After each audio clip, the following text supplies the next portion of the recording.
seus produtores e idealizadores.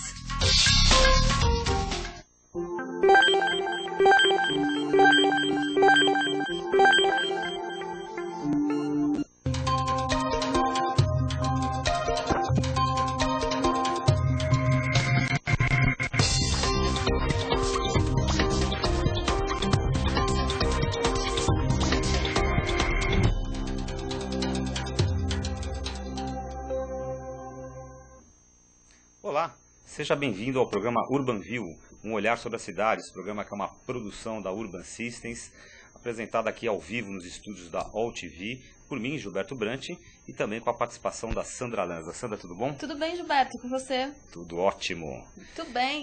Vamos apresentar nosso convidado de hoje? Vamos. Daniel Corsi, do escritório Corsi Irano Arquitetos. Tudo bem, Daniel? Tudo bem, Gilberto. Sandra, primeiramente gostaria de agradecer-vos pelo convite, pela oportunidade de estar aqui falando sobre assuntos tão importantes como as cidades. Prazer é todo nosso. Muito bem, nós é que agradecemos a sua presença no Urban View. A gente tem toda terça-feira aqui uma entrevista ao vivo, sempre um convidado importante aí com um tema legal. E nessa edição do nosso programa, falando em tema, o nosso olhar da semana é paisagem urbana. Qual é o significado da arquitetura na formação das cidades? É um tema, né? Parece quase o nome de tese, né? Paisagem urbana. Qual é o significado da arquitetura na formação das cidades? Então nós vamos conversar com o Daniel sobre questões como o pensamento arquitetônico e urbanístico pode mudar a cara, pode mudar a face das cidades? É possível ressignificar os vazios das grandes metrópoles? E também como superar as fronteiras entre o público e o privado na arquitetura, já que o poder público aí é um grande patrocinador de obras arquitetônicas, né? Sandra, eu queria que antes da gente começar a nossa entrevista, você convidasse e explicasse aí como que as pessoas que nos assistem podem participar do Urban View. Muito bem lembrado, Gilberto. Bom, para você que está nos assistindo ao vivo via All TV, basta você fazer o seu login. Se você ainda não tem login, se cadastra no nosso site da All TV, que você vai receber o seu login no seu e-mail e vai participar com a gente. Você também que está nos assistindo via On Demand também. Toda terça-feira, meio-dia, a gente tem programa na All TV, www.alltv.com.br. Você pode participar ao vivo com a gente. E hoje, Gilberto, a gente tem uma enquete do dia bem interessante. A pergunta para você participar lá no site da Urban Systems, www.urbansystems.com.br é: os arquitetos e a arquitetura colaboram para uma cidade melhor? Bom, você tem 3 opções para votar. Sim, são fundamentais. Segunda opção, só em grandes obras, com grandes valores. Ou terceira opção, não. A cidade constrói sua própria identidade. Olha que interessante. Então, lá no finalzinho do programa, a gente tem a resposta e o nosso entrevistado vai comentar para vocês. Muito bem, convido você a participar, tanto através da nossa enquete, como mandando sua pergunta aqui para o chat, para a gente debater aqui com o nosso convidado Daniel Corsi, que é graduado pela Faculdade de Arquitetura e Urbanismo do Mackenzie. Ele também é mestre pela FAU-USP, que é a Faculdade de Arquitetura e Urbanismo da USP, e professor de arquitetura no Mackenzie e também no Senac. O Daniel já trabalhou nos escritórios Bizelli, Catiborian Arquitetos, aqui em São Paulo, o Gaeta Springal e o Higuera Sanches, no México, que é a capital do México, e o Cloud9, Henrique Ruiz Gelli, que fica em Barcelona. Então, o Daniel, já nessa apresentação aqui do currículo dele, você vê que ele é um jovem arquiteto, mas que tem uma experiência aí bastante grande, também muito internacional também. Então, nós vamos começar a entrevista de hoje fazendo justamente aí trabalhando um pouquinho dessa trajetória, um pouquinho dessa história do Daniel, porque o Daniel trabalha junto com o Dani, que é o sócio dele, que também era para estar aqui hoje o Dani, mas ele teve um imprevisto de última hora, então tá só a presença do Daniel aqui, mas ele vai contar como é que ele e o Dani, que trabalham juntos desde o início da sua formação de arquitetos, praticamente desde o tempo de estudantes, né, Dani? Como é que vocês se conheceram? O que levou vocês, que tipo de afinidade levou vocês a desenvolver aí essa amizade que faz vocês trabalharem juntos há tanto tempo? Bom, eu acho que, como você falou, tem uma questão de amizade, né, nesse tipo de parceria que é muito importante. E houve sempre, desde o início que nós o conhecemos logo no começo da faculdade, uma empatia muito grande, pessoal, e lógico, acima de tudo, no que diz respeito ao que a gente entendia como arquitetura, né? E o período de 5 anos da faculdade é um período muito importante como estímulo e discussão de ideias, e nós, no decorrer desse tempo, sem dúvida nenhuma, assim como outros amigos com os quais nós também trabalhamos, fomos nos conhecendo e essas experiências foram se acumulando até que, num dado momento, isso culminou na criação de um escritório. Isso se tornou possível, né?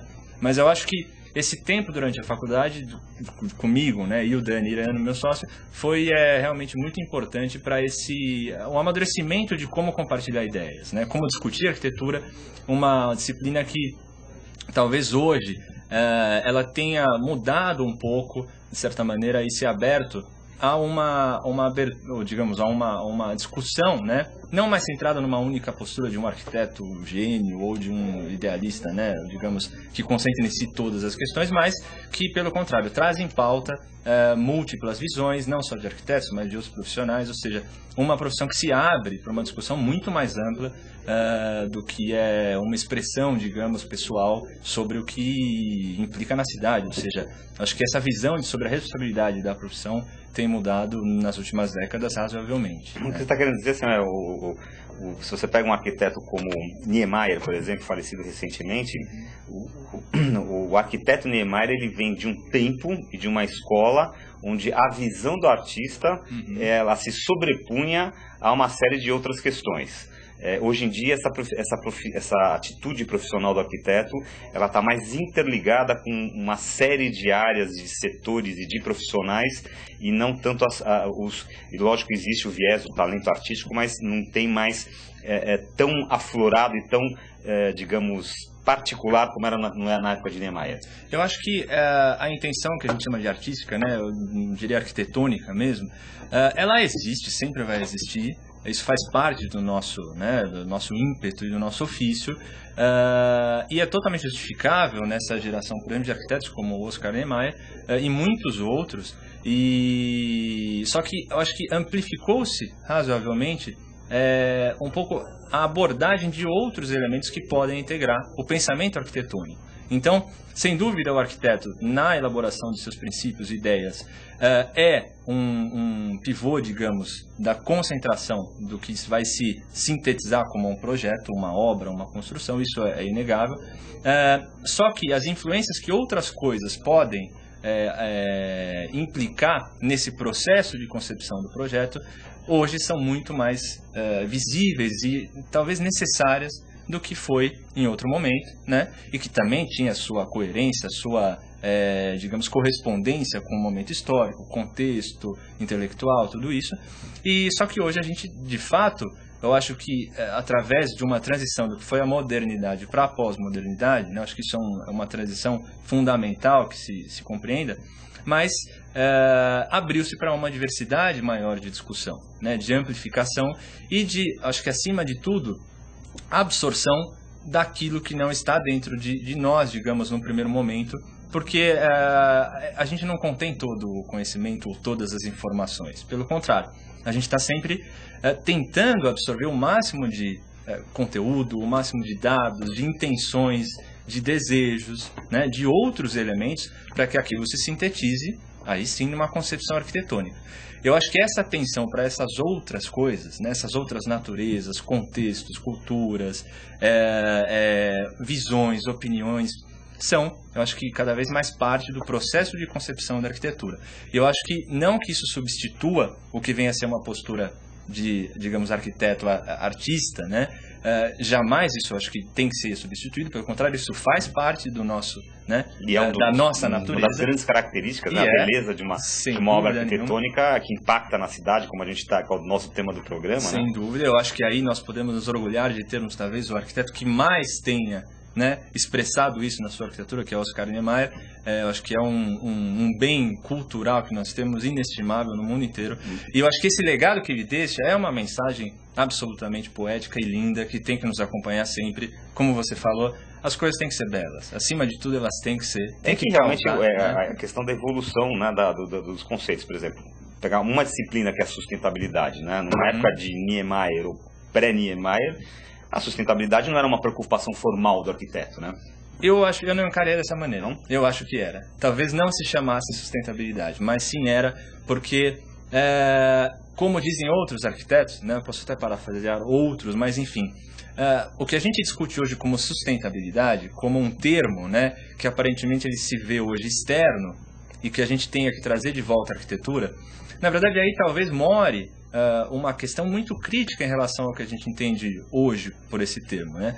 Pelo contrário, a boa arquitetura, ela sempre foi sustentável, sempre foi atenta às suas relações com o seu contexto, o seu entorno, as suas implicações climáticas, de conforto. Então, e os edifícios mesmo, lógico que talvez um edifício ou outro seja comprometido nesse aspecto, isso acontece em qualquer lugar no mundo, mas os bons edifícios, se você pega Brasília, por exemplo, que é a grande obra, digamos, né, da arquitetura moderna brasileira, a partir do momento que o Oscar ele define, né, digamos, aqueles balanços, aquelas varandas que envolvem os prédios e que vão proteger os elementos, os espaços internos, ali realmente é uma correspondência à varanda, digamos, da casa colonial. Então tem uma coerência muito grande, né, e que talvez seja fundamental que hoje nós, sem dúvida, prestemos um pouco mais atenção no que nós chamamos como sustentabilidade, né?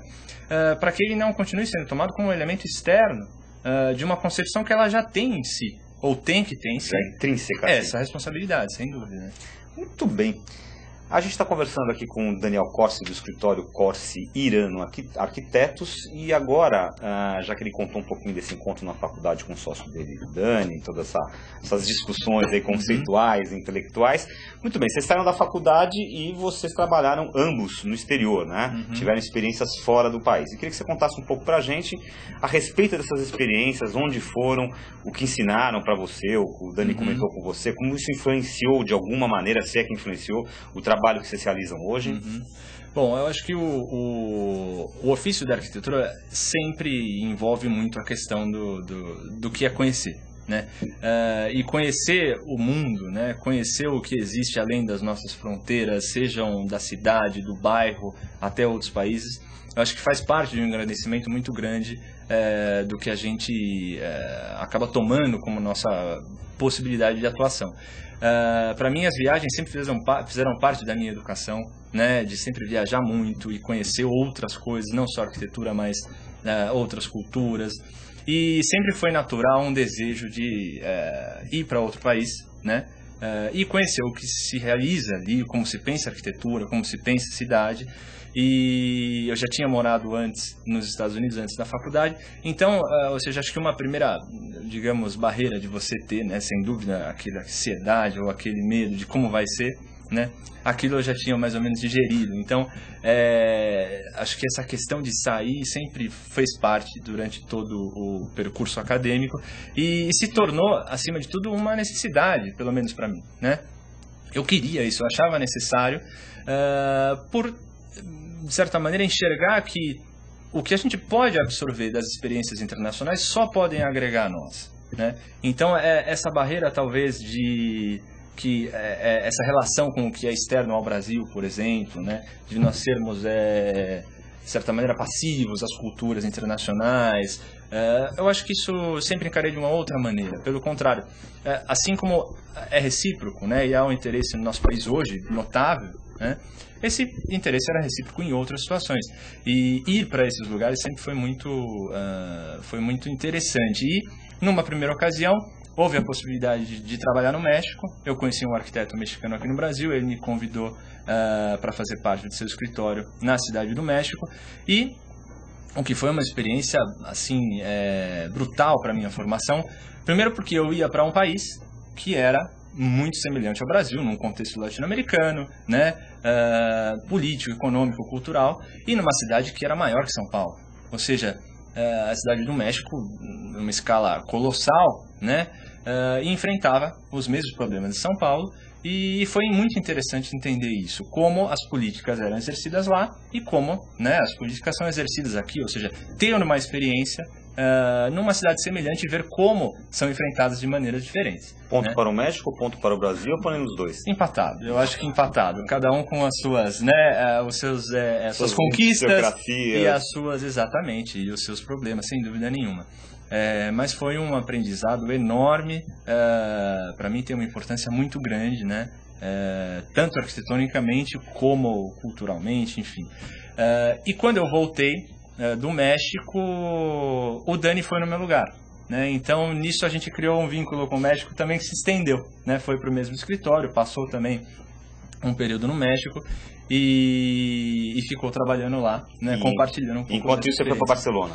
E eu voltei para o Brasil, exatamente. Fiquei um tempo aqui e fui para Barcelona, que também aí foi uma outra experiência, que já era uma cidade europeia, uma cidade com uma história muito diferente do que a gente está acostumado na América Latina, e mais importante ainda, talvez, uma produção e uma relação com o que é o urbanismo contemporâneo dos últimos 20 anos, 30 anos, muito exemplar, que a gente vê Barcelona sendo citada exaustivamente como uma cidade modelo, né? Aliás, Sandra, aqui no Urbanville, né? Eu acho que todos os arquitetos estão a predileção especial para o Barcelona. Acho que 90% deles citaram, passaram, trabalharam, fizeram projetos em Barcelona. É um polo arquitetônico. Exatamente. Mas deixa eu te falar, Daniel, a gente abordou algumas vezes aqui no Urbanville algumas pessoas que trazem alguns arquitetos para trabalharem aqui no Brasil. E contaram alguns prós e contras, o quão difícil é para integrar também esses arquitetos. O que você sentiu fazendo esse caminho inverso, indo para fora? Quer dizer, o que aconteceu com você e o que foi bom e o que foi ruim nesse processo? Olha, foi sempre de um espanto muito grande, tanto na relação com o México quanto em Barcelona, né? Espanto no bom sentido. Né? A atividade foi boa? Foi, sem dúvida nenhuma. Foi realmente muito, muito boa. Ambos os lugares pelos quais eu passei sempre expressaram uma admiração muito grande pelo nosso país, pela nossa cultura e pela nossa tradição arquitetônica. Então isso para mim foi muito importante, como talvez até um despertar, né, a coisas que nós estando aqui, às vezes olhamos de uma maneira acomodada, ou superficial, ou acostumada, né? E às vezes acontecia sem dúvida, em discussões sobre arquitetura, sobre cidade, citarem elementos que são nossos, né? Como exemplos, sejam eles bons ou negativos, mas enfim, como pautas de discussão. E muitos eram bons, não tenha dúvida, né? Eram referências absolutas, principalmente de arquitetura, e que vinham, a gente vê como isso também está lá, né? Então, acho que essa reciprocidade de informação e conhecimento, né, ficou mais claro, né? Ficou bastante forte esse respeito que tem que haver. Desculpa te interromper. Como é que fica a questão da globalização? Praticamente você está falando, em outras palavras, a globalização, né? Como é que essa tal dita globalização ela influenciou a arquitetura mundial e positivamente, negativamente?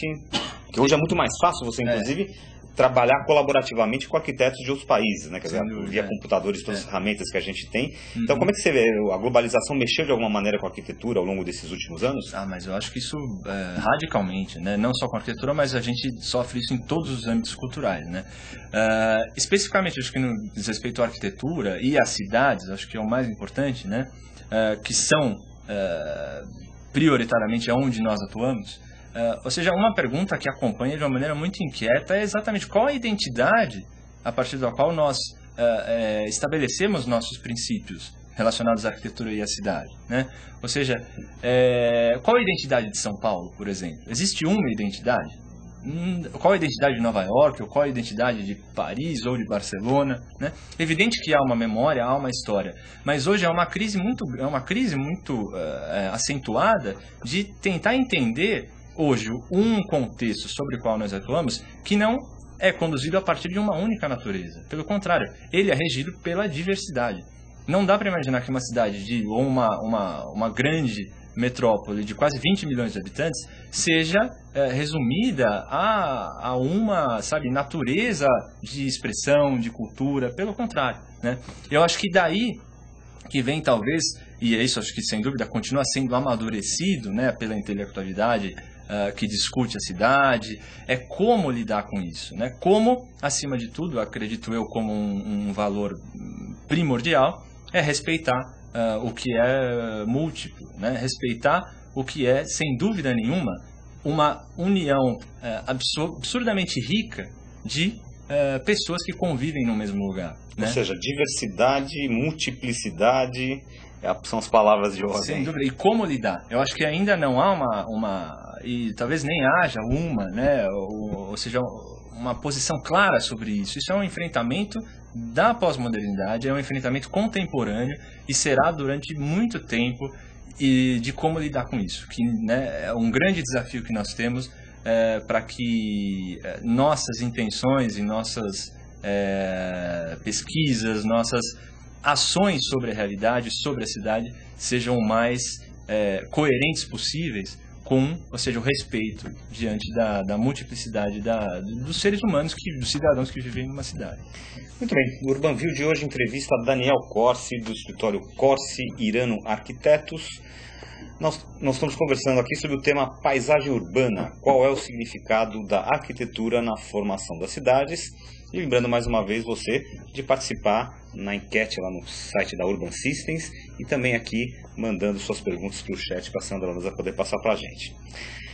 Muito bem, Daniel, aí surgiu a Corsi Irano Arquitetos, que foi finalmente a união formal aí de você e do Dani na criação do escritório. Qual foi a oportunidade, quando é que surgiu o escritório, em primeiro lugar, o escritório tem 5 anos, 10 anos, qual foi a oportunidade que vocês viram que levou à criação desse, foi só essa identidade aí de conceitos que vocês têm juntos, ou vocês viram alguma oportunidade de mercado aí que foi interessante? Sem dúvida, eu acho que todo esse aparato teórico e, né, de discussão foi o princípio de tudo, e a outra metade, digamos, dessa moeda, o outro lado dessa moeda, era exatamente como colocar em prática tudo isso. E a arquitetura tem tradicionalmente, isso é histórico, né, a cultura dos concursos, que é, sem dúvida nenhuma, uma oportunidade do arquiteto, de uma maneira anônima, né? Geralmente esses concursos são anônimos, você entrega o seu projeto e ninguém sabe de quem é o projeto de quem. Isso é julgado, né? E você tem absolutamente uma liberdade total de propor, segundo um edital que vai te dizer as premissas, né, que você tem que atender, e você é livre para propor as suas ideias, né? Então, isso teve presente também nos escritórios nos quais nós trabalhamos. Isso sempre teve muito, foi uma prática, e foi daí que nós assimilamos muito de como atuar em concursos, nessa prática que chega até a ser uma especialidade, né, de como você demonstrar uma ideia, tudo isso. E em 2007 nós já tínhamos realizado uma série de concursos, né? Em 2007 nós tivemos a felicidade de vencer, né? É uma coisa que a gente sempre deseja, com assim, uma vontade imensurável de ganhar, é isso que move, né? E de ver a coisa ser feita. E o só brilho que no olho que você tá agora, exatamente, né? Só que a gente nunca espera, né? Então foi assim, a vida mudou da noite para o dia. Isso aconteceu em 2007, quando nós fizemos um concurso nacional para o Tribunal Regional do Trabalho em Goiânia, e foi um concurso do qual participaram 80 escritórios, mais ou menos, e a comissão jogadora elegeu o nosso projeto como projeto vencedor, e da noite para o dia nós estávamos aí numa empreitada... fotos da mídia. Não, mas numa empreitada que foi, assim, intensa. Acho que é a melhor maneira de definir, mas de uma intensidade que se perdura até hoje. Nós continuamos trabalhando nesse projeto, já tem uma parte feita. Mas daí que surgiu o escritório, porque nós não tínhamos, assim, clientes, né? Então, não tínhamos trabalho, e sem ter trabalho é difícil você abrir um escritório. E a gente estava há muito tempo, né, investindo nos concursos, que é sempre um risco muito grande, porque realmente você dedica uma quantidade de tempo e energia brutal para você conceber um projeto, às vezes no período de 1 mês, 2 meses, e você está aí competindo com uma quantidade, né, enorme de profissionais de excelente qualidade, às vezes quase sempre muito mais experiência que você, né? Só que isso que é muito bacana na tradição da arquitetura internacional, isso, né? De uma, digamos, uma seleção democrática do que é o projeto, né? Do que são os projetos. E aí, nesse caso, foi onde nós demos o primeiro passo a consolidar a nossa prática, o nosso escritório formal, né? Quer dizer, o escritório Corsi Irano Arquitetos surgiu na esteira dos concursos públicos. Então, vamos explorar um pouquinho esse tema dos concursos públicos. Conta pra gente algumas particularidades, por exemplo. A maior parte das edificações públicas, ou pelo menos as mais grandiosas, maiores, elas são feitas através de concurso público? Isso faz parte da lei? Ou isso é uma escolha daquela autarquia, daquela secretaria, daquela empresa pública que resolve fazer um concurso? Não, existem leis que regem, exatamente regulamentam isso, que a partir de uma certa escala é necessário um concurso, uma licitação pública para a execução daquele projeto ou obra, né? Existem várias modalidades de licitação, então nem sempre são concursos de arquitetura, né? Esse é um segmento, né? Então você tem uma série de tipos de licitações onde o concurso de arquitetura é uma delas, né? Então isso é regulamentado sem dúvida nenhuma e é uma prática que se houve um hiato durante um período no Brasil, isso ao longo dos últimos anos, das últimas 2 décadas, sem dúvida, também houve uma quantidade cada vez maior de oportunidades como essas e concursos de inúmeras escalas, o que é uma coisa extremamente motivante no caso dos concursos públicos, né? Porque, por exemplo, nós, né, imagina, nós tínhamos 4 anos de formados, ninguém jamais ia bater na nossa porta pedindo que nós fizéssemos um projeto de um tribunal. Isso é impensável. Quer dizer, o concurso público acaba se tornando uma chance fantástica de jovens arquitetos conseguirem mostrar o seu talento, conseguirem mostrar como vem o trabalho da arquitetura, né? Exatamente. Eu tenho aqui que vocês já participaram de mais de 10 concursos públicos pelo Brasil, né? E internacionais também. Internacionais também. Legal.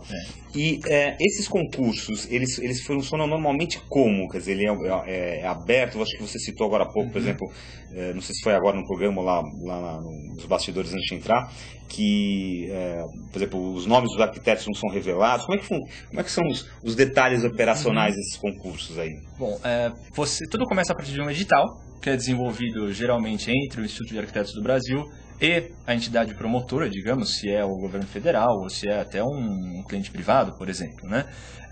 Mas geralmente os concursos são públicos, né? Relacionados a edificações do Estado. E então, ou seja, tudo é regido por um edital. E esse edital, uma das primeiras coisas que ele estabelece é que para você participar, você precisa ser habilitado como arquiteto. Ou seja, você precisa ter um registro, hoje no CAL, né?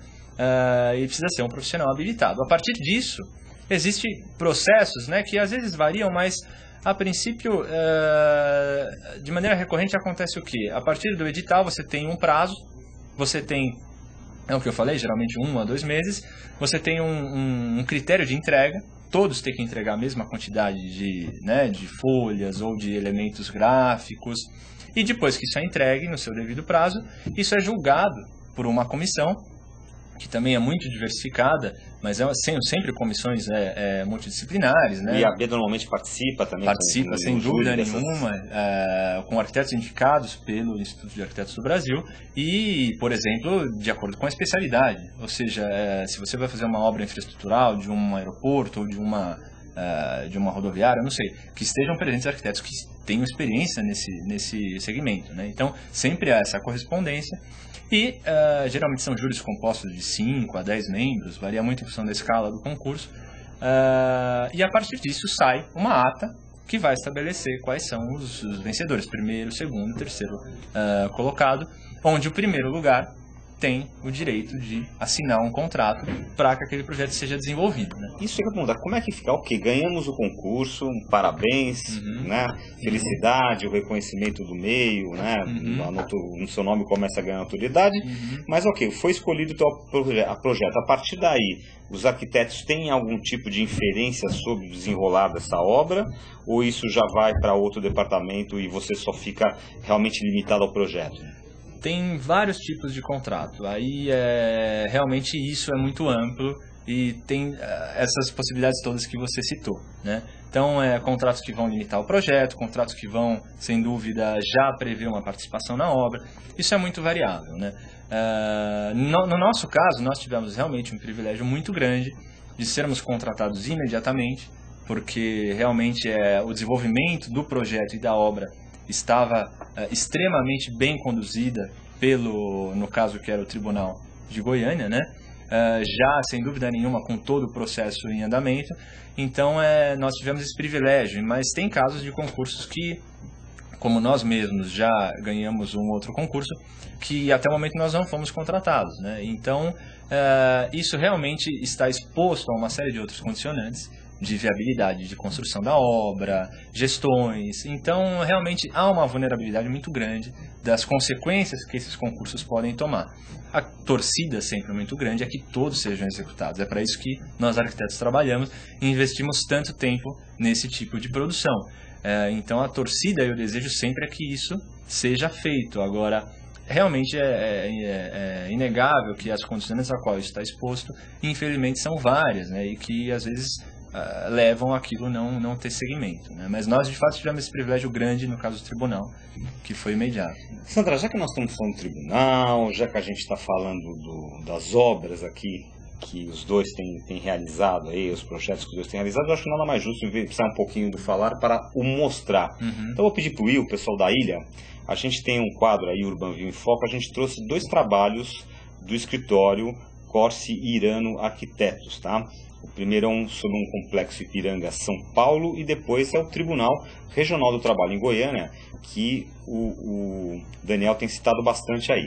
Para vocês terem uma ideia, antes de a gente entrar na tela com o projeto, os dois arquitetos, os 2 sócios, foram citados recentemente por uma reportagem da revista Veja São Paulo, né, publicada a edição Veja Regional aqui da cidade de São Paulo, como parte do grupo de jovens arquitetos que estão mudando a cidade, principalmente por seus projetos inovadores. Então, como a gente quer falar de projetos inovadores, eu acho que nada melhor do que a gente conhecer aí os projetos que a gente tem do escritório aqui. Vamos ver se a gente consegue colocar na tela. Olha aí, Urbanville em Foco. Vamos ver qual é o primeiro trabalho aí. Conta um pouquinho. Esse aqui é o Complexo Ipiranga, São Paulo. O que é isso? Esse foi um projeto privado que nós fizemos para um complexo multifuncional no bairro do Ipiranga, próximo ao Museu do Ipiranga, e que tinha algumas condicionantes muito interessantes e difíceis de lidar, né? Só que, lógico, para o arquiteto, quanto maior o desafio, melhor a história, né? Então, a impressão que a gente tem que é um prédio antigo, que já existe lá e que tem que ser recuperado ou não? Exatamente. Era um prédio existente, que é esse que nós vemos em madeira na maquete, que tinha que ser preservado, sem dúvida nenhuma. É um prédio tombado. É um prédio tombado. E mais do que isso, tinha que ser respeitado a uma altura. Então, nós tivemos que manter nosso projeto num gabarito muito baixo, só que o volume de área construído era razoavelmente grande. Era um programa composto por espaços de escritório, áreas de lojas, cinemas, restaurantes. Então realmente um acúmulo de usos. Essa obra é um complexo multiuso, né? Exatamente. Que circunda um quarteirão. Um quarteirão inteiro. E essa obra antiga que tem lá, o que é isso? É uma fábrica? Atualmente é um segmento de uma faculdade e que iria ser transformada num centro cultural, né? Para exposições e relacionadas realmente a uma cultura pública, e que iria integrar esse complexo todo, né? Então, essa questão do multiuso também é muito interessante, é uma pauta extremamente contemporânea, né? Como conciliar uma diversidade de usos num único lugar, né?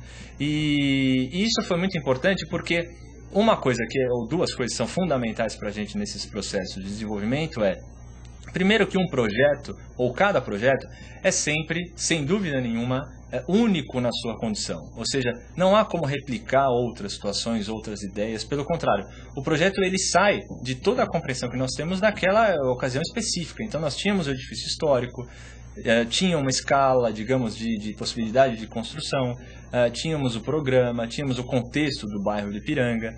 E o outro elemento que eu ia dizer era que os projetos sempre extravasam sua dimensão física, ou seja, por mais que nós estivéssemos contidos em um quarteirão, né, a importância desse projeto sendo multiuso e sendo de uma escala pública, né, ele tinha, sem dúvida nenhuma, expressar essa importância para o seu contexto. Então, esse projeto ficou absolutamente voltado para o seu interior. Então, nós temos uma praça interna muito grande que vai acolher, né? Will, você faz uma gentileza, por favor, coloca a imagem seguinte, porque essa aqui é uma maquete, né, que a gente viu. Exatamente. A primeira é uma maquete, isso. Mas depois a gente tem aqui uma imagem ilustrativa. Isso, tá no ar, aí vocês podem ver. Exatamente. Aí isso daí já é uma perspectiva ilustrada da parte interior, né? Exatamente. Então, desculpa, agora continua o teu raciocínio aí, que você foi voltado para a parte interior. Que é exatamente a praça existente entre o prédio antigo e o prédio novo que nós estávamos propondo. Ou seja, um edifício, ou seja, um projeto que poderia ser absolutamente fechado em relação ao que é a comunidade, ao bairro, ao cidadão, ao público. Pelo contrário, ele se abre completamente no seu interior, né, num enorme vazio interno, onde inclusive esse volume principal ele quase que flutua sobre a praça, e onde lá embaixo nós vamos encontrar os principais usos públicos, como os restaurantes, cinemas, lojas, ou seja, trazendo as pessoas para o interior digamos, dessa propriedade. E aí a gente entra naquela questão das fronteiras, né, entre público e privado, que acabam se diluindo, ou seja, é uma propriedade privada? Só que ela é absolutamente de uso, né, público, de uso do cidadão. Ok, vamos colocar a próxima imagem, por favor. A gente tem aí, agora sim, o Tribunal Regional do Trabalho de Goiânia, é isso? Exatamente. Que vocês estão vendo aí no seu lado esquerdo do vídeo, um pouquinho, é aparentemente, que depois vocês vão ver mais de perto, não é bem isso, mas aparentemente aquele caixotão preto ali, exatamente, que se destaca, né? A gente já vê que existe um destaque na paisagem da própria cidade, né? Exatamente. Eu acho que você pegou uma característica fundamental do projeto e que fez parte de todo o início da concepção, e que também é uma discussão razoavelmente crítica da contemporaneidade. Ou seja, é um caixotão, é um volume, é um monolito negro, né? E se você pensar, isso só tem uma cor, não tem uma forma absolutamente extravagante, pelo contrário. E como isso se destaca no contexto? Né? Então, é uma discussão muito palpável hoje, principalmente na arquitetura internacional, dos arquitetos, digamos, que se debruçam em exercícios, né, quase que descontrolados, em chamar a atenção. E agora, o que quer dizer chamar a atenção? Né? Isso realmente é algo sobre o qual a gente tem que discutir muito hoje em dia. Qual é a importância na paisagem das cidades, dos nossos edifícios, e como eles se inserem na construção de um lugar e um contexto que volta, ou seja, aquilo que eu estava dizendo antes, é múltiplo, é de todos. Aqui, por exemplo, é uma perspectiva ilustrada, essa imagem que a gente tem na tela, isso é uma ou foto... já é a foto real do prédio em operação? Exatamente, tá? Isso é uma foto... O prédio está pronto. O prédio está pronto, está em uso, e aí é uma coisa interessante, ou seja, num contexto, digamos, cacofônico, que é daquela foto anterior, né, que você mesmo falou, um prisma como esse se encaixa, só que ele vai se revelando através de múltiplas facetas, né? Aqui a gente tem a visão dele já mais de perto, e a gente vê que ele é um edifício totalmente cercado de vidro, né? Exatamente. E aí que entra uma questão também do aparato tecnológico. Ou seja, o que a materialidade do prédio, ou seja, do que ele é feito, que é o vidro, significa tanto como tecnologia, também como significado para a cidade. Então, primeiro, toda essa questão da simplicidade, da única cor negra, né, de uma simplicidade de composição, ele vai revelar, para quem conhece o prédio ou numa visão mais detalhada do projeto, uma complexidade tecnológica muito grande, porque esses vidros, eles são vidros serigrafados, são vidros cinzas, ou seja, são vidros que contêm uma textura exatamente para proteger os espaços internos e possibilitar o conforto necessário para a área de trabalho. Ele diminui, do ponto de vista técnico, a grande, digamos, luminosidade permite uma economia de energia, né? E incidência de calor. E o fato do vidro ser tratado também favorece a questão térmica. Exatamente. Também, né? E é um vidro, é um edifício com fachada dupla. São duas peles de vidro. Então, essa que nós vemos na foto, e a que nós sempre vemos quando estamos no exterior, né? É a fachada externa. Só que nós também temos uma fachada interna, que é a que de fato veda o prédio. Isso é uma reinterpretação do que nós conhecemos como brise. Né? O velho antigo brise. O velho antigo brise. Que foi muito usado, inclusive, na é uma herança. Vamos supor, Niemeyer, do auge para frente. Sem dúvida nenhuma, é uma lição e um legado muito, muito importante que nos deixa a arquitetura brasileira. Né? Só que o que nós tentamos trazer é um significado diferente no que ela expressa, considerando que nós estamos lidando com um edifício que é um tribunal, é um fórum, né? É um edifício público, é um edifício que representa o cidadão. Então, o vidro também tem um conceito de transparência. Sem né? dúvida nenhuma. Sem dúvida nenhuma. Então, mostrar o que está se fazendo ali dentro. A questão simbólica da arquitetura é algo muito importante e que faz parte do nosso trabalho de uma maneira muito, muito intensa, em discutir sempre qual o significado das coisas. Muito bem, muito interessante o projeto. Daqui a pouquinho tem enquete, você já participou? A gente está conversando aqui com o Daniel Cossi, do escritório Cossi Irano Arquitetos, falando sobre o tema paisagem urbana, qual é o significado da arquitetura na formação das cidades. E qual que é a pergunta da enquete, Sandra? Pois é, os arquitetos e a arquitetura colaboram para uma cidade melhor. Você pode votar em sim, são fundamentais. Só em grandes obras, com grandes valores, ou não. A cidade constrói sua própria identidade. Últimos minutinhos para você participar.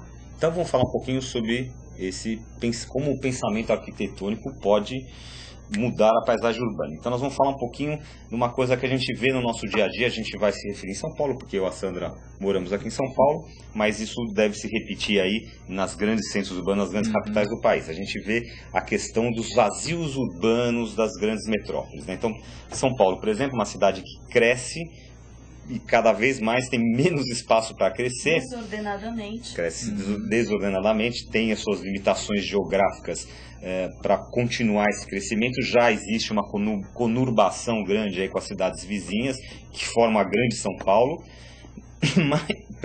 Mas restam as áreas dentro de São Paulo, que são áreas de boa qualidade. A gente tem N exemplos. A Lapa, que era uma área fabril, aquela área próxima agora ao CEAGESP, que está se tornando ali a bola da vez do mercado imobiliário.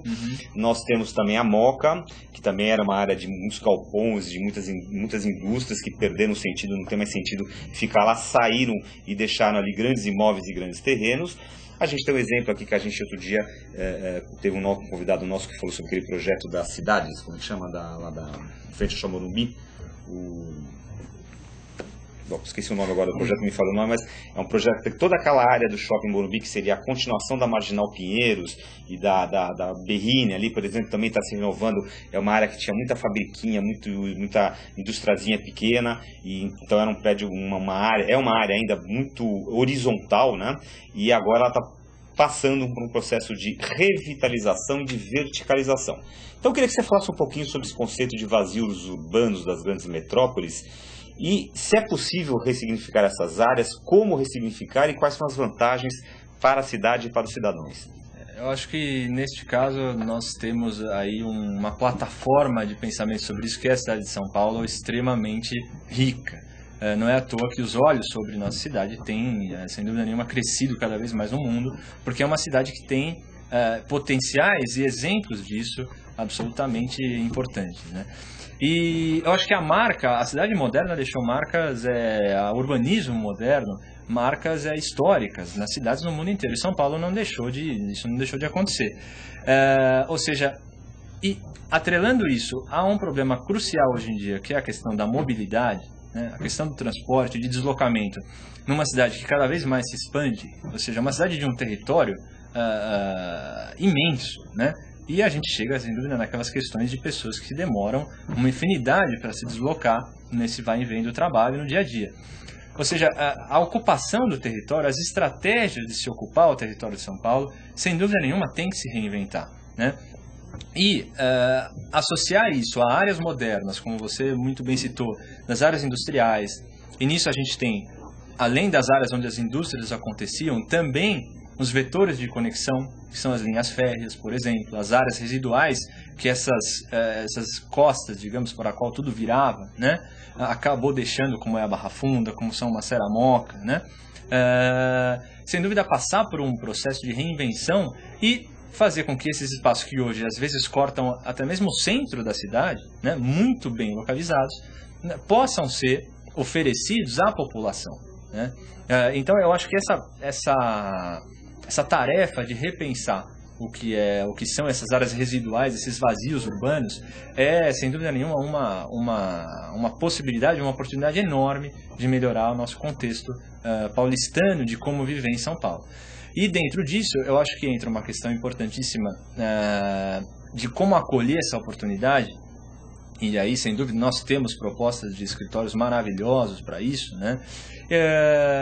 E que, sem dúvida, se atentam ao seguinte, que é, tendo como princípio fundamental nessa questão da ressignificação, ou seja, como trazer um novo significado a uma situação como essas que a gente está falando, que não seja completamente vinculado à pura exploração, ou seja, do empreendimento, né?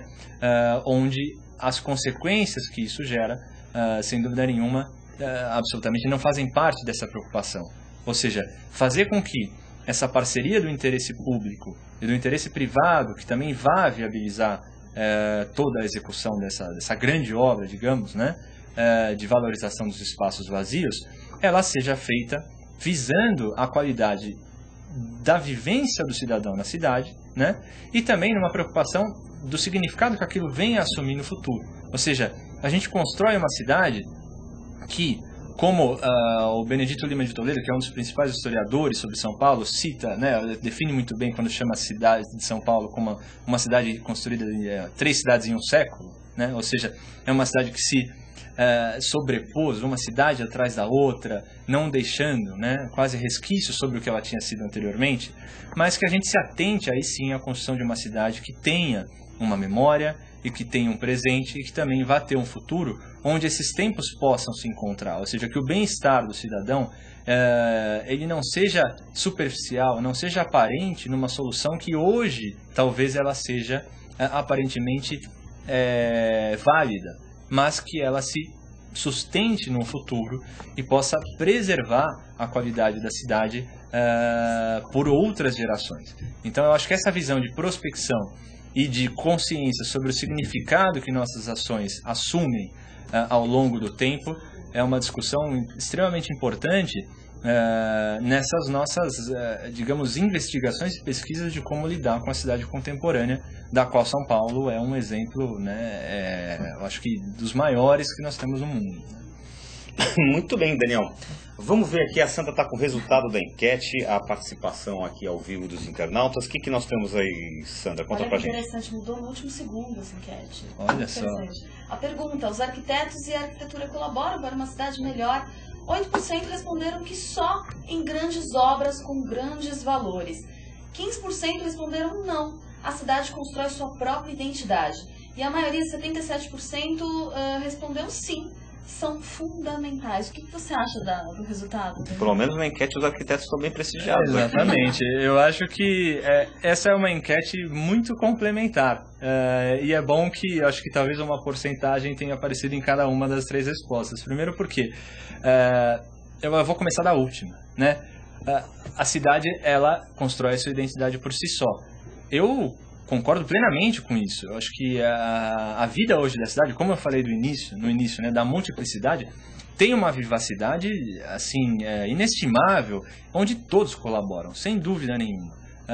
Até aquele sujeito que faz o seu puxadinho tem a sua vocação arquitetônica do momento. E deve ser respeitado, sem dúvida, como parte de construção de uma cidade. E se nós avançarmos para a próxima, então só voltando, o arquiteto também faz parte da construção dessa multiplicidade, né? Avançando mais a pergunta intermediária, que era das obras grandes, também, sem dúvida nenhuma, as obras grandes têm um impacto e talvez uma capacidade de condução das outras mudanças que venham a desencadear extremamente importante, sem dúvida nenhuma. Elas talvez sejam responsáveis por como grandes locomotoras das mudanças da cidade, né? E por fim os arquitetos, né? Felizmente eu fico contente em ver que esse gráfico é o maior, né? Eu sou suspeito, mas eu acho sem dúvida, assim como outros profissionais contribuem para essa formação, o arquiteto tem um papel sem dúvida muito valioso e fundamental nisso. E o que eu acho mais importante, também voltando um pouco ao que eu tinha falado no início, é que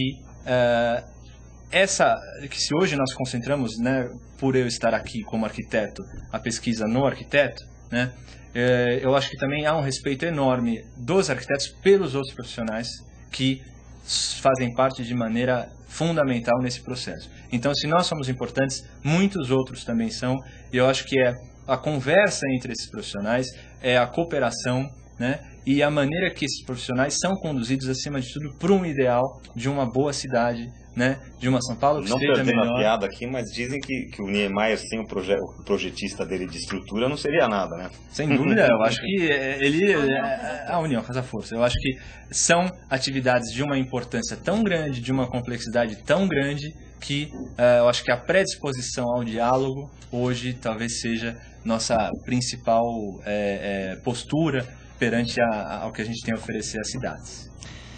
Muito bem, conversamos no Urbanview de hoje com Daniel Corsi, do escritório Corsi Irano Arquitetos. A gente bateu um papo muito legal aqui sobre o tema paisagem urbana, qual é o significado da arquitetura na formação das cidades. Como sempre, gostaríamos de ter mais tempo mas o Urbanview já está chegando ao seu fim. Então, eu agradeço muito, Daniel, a tua presença aqui no Urbanview. Eu agradeço imensamente também, foi um prazer enorme. Agradeço a todos que assistiram ao programa. Parabéns pelos teus projetos também. aí, realmente são muito bonitos, são projetos de bastante impacto. E esperamos ter você numa próxima oportunidade aqui. Será um prazer. Sandra? Daniel, parabéns, sucesso, seja sempre bem-vindo, obrigada pela presença e obrigada pela participação de todos vocês. A gente aguarda, então, a sua participação na próxima terça-feira. Muito bem, voltamos na terça-feira que vem, ao vivo, com mais uma edição do Urbanview. Até lá.